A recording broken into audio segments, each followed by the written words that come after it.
Hello, tu nia hi Kesian Mangkok Christian Church. Mangkok Chapel Christian Church. Kesian yuko. Secretary nu le treasurer nu. Som ni langa. Kesian tian yuko.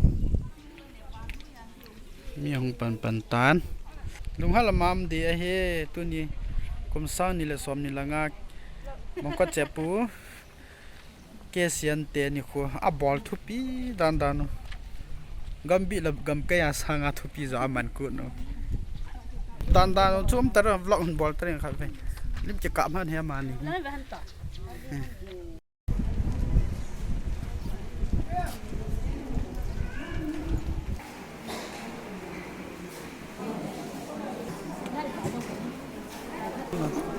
Tapi video है video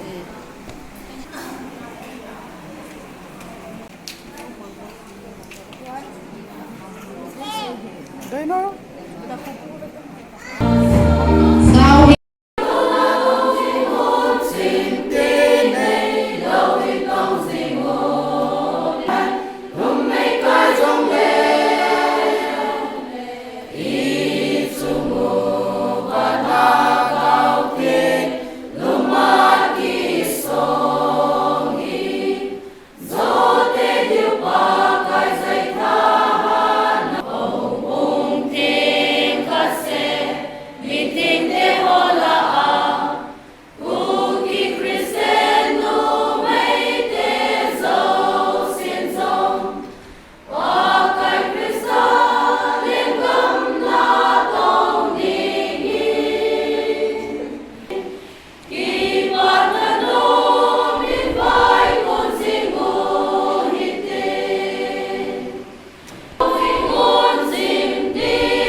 cái hiện hiện lâu lệ cùng xóm đi lệ thum lang hi ông thình tan tu ni hồ phát chân gây ra mong con Christian mà mấy tê hi ta bằng phát ho ni hồ pha ni hồ hoài đam xe là ap và hạ chung nung pakai pathin chu thang wa so ke te Bible sang khan sim do in ka tin sam number hin nu te ho flex khai do na kin nei do hin hi ikipat na thei ding vin Alice in la phat tina nei chinowa nei kai hoi za da ben la puwa e subui thayo satan tha ha na pu na nei chom khenwa ka phat ho ka chai ka siwa pakai na thagau thingin khat che nei umpi kiala na pan pi na le na ki thu pi na ngai cha ha chung nu ka pakai jisu krista min thing ta ka pat na ka ta vin he amen kai do lu hi upa is public aman in la video hi chi flek nem sa ho zo si gel do na upa public nim hi chi kin chu an nei ding hi chi la tu in flek e kai do video ba upa is public ho bung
chỉ mà sau phát giờ đó cho thì rất nên phát cho phát mà ngủ tí làm cả mà ngủ cũng để cái tiền và nơi bây giờ hạ sắp